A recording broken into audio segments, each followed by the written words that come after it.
Hello everyone, Elisa here. I'm in the office today staying out of the cold weather, and I thought I would do a flip through and show you my latest quilting journal.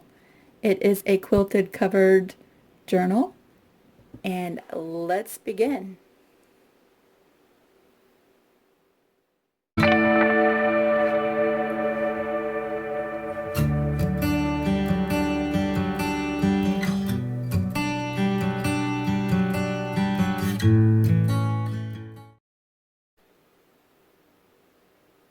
As we begin to take a look at this journal, I just want to show the fabrics on the front and the back sides of this journal. I designed this fabric, and it is so special to me because these little embroidery floss cards belong to my Nana. They even have her little handwriting for the numbers that coordinate the color of the thread. So how special is that?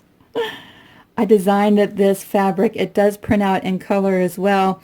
My printer only prints in black and white, but I kind of really love the way that it printed out in black and white. It looks very old and very vintage. This is one of the images on the back, and then the front is a separate image.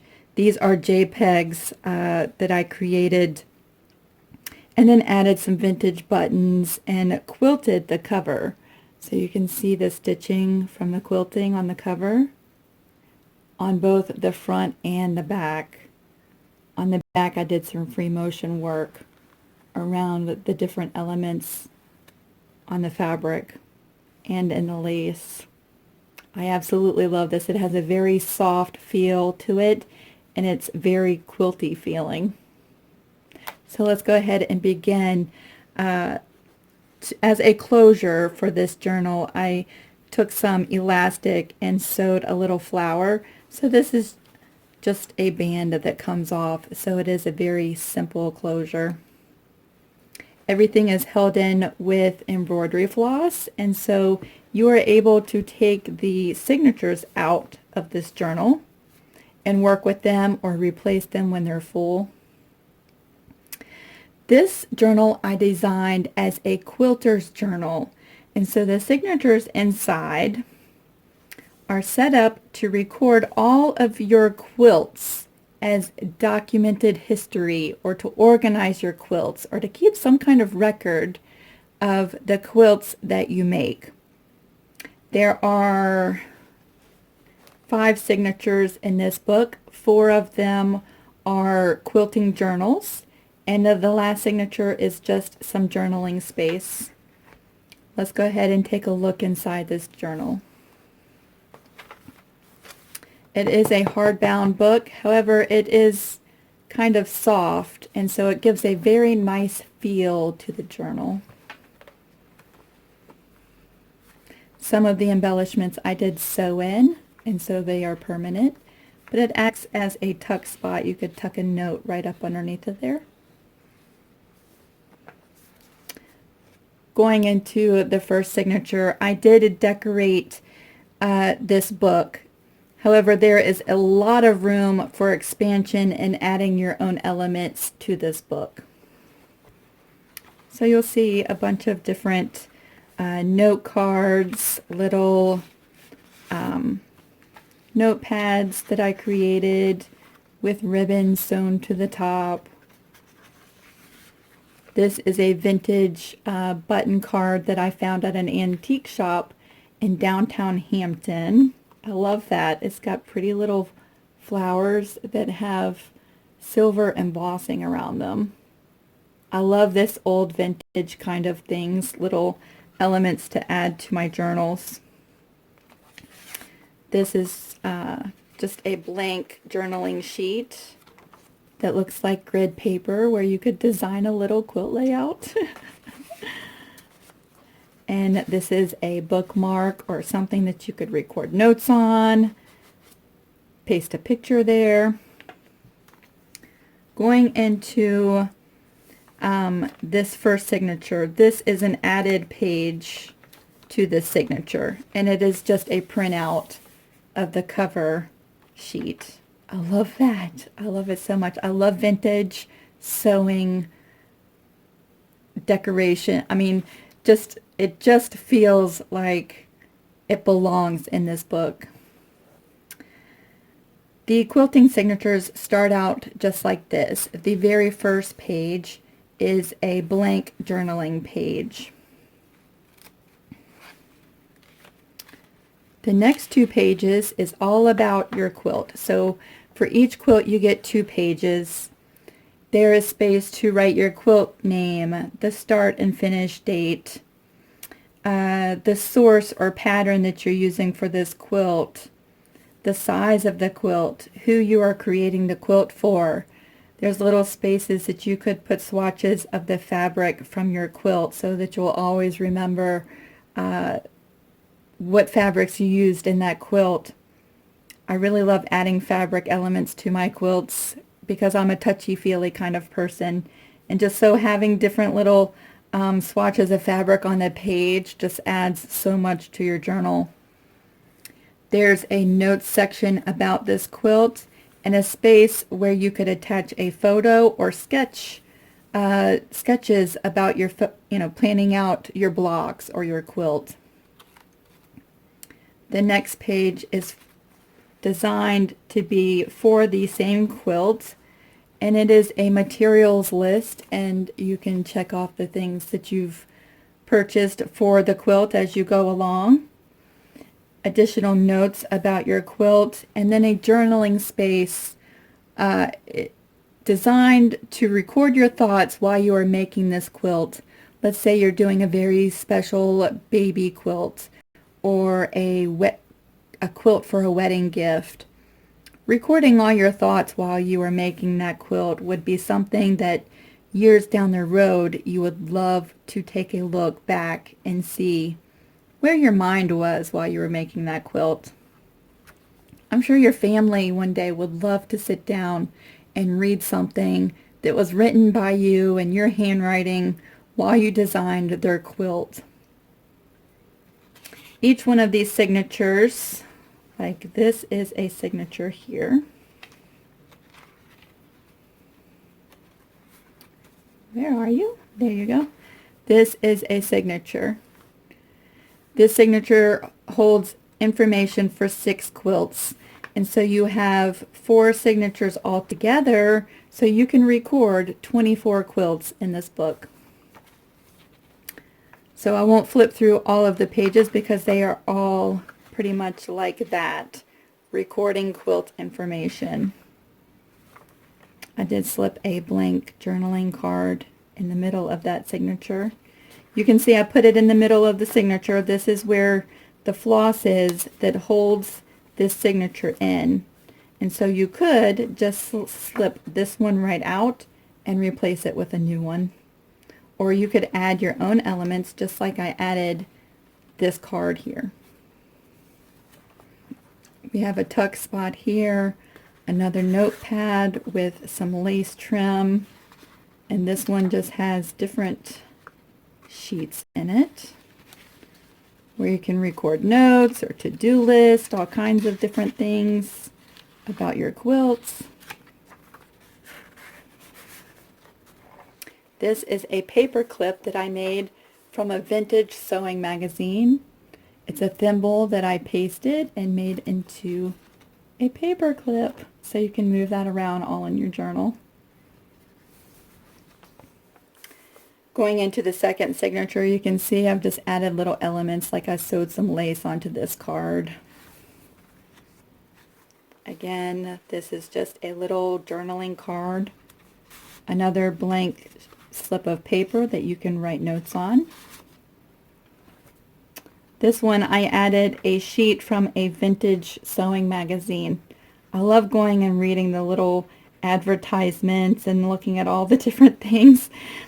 This one even is basic quilt making instructions, and so if you have questions you can read on how to make a quilt.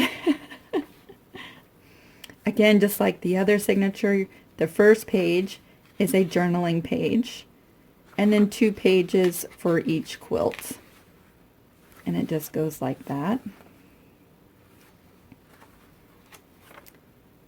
Again, the rest of the instructions for how to make a quilt. another note page or a note booklet, a glassine bag that you could put some trims or fabric samples in. And then this is another paper clip that I made from a vintage quilting magazine. It's a sample of a quilt block. Again, it's just clipped onto the page so you could move that around. Here is the third signature. This is a journaling card that looks just like the grid paper that I've included to journal on, and another little notepad. Here's some more paper from the vintage quilting magazine. Again, your signature, just like I've showed you.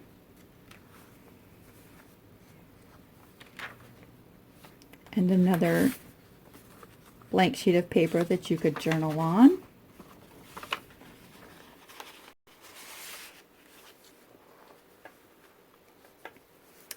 This is a tuck spot. When I say tuck spot, let's see what that does.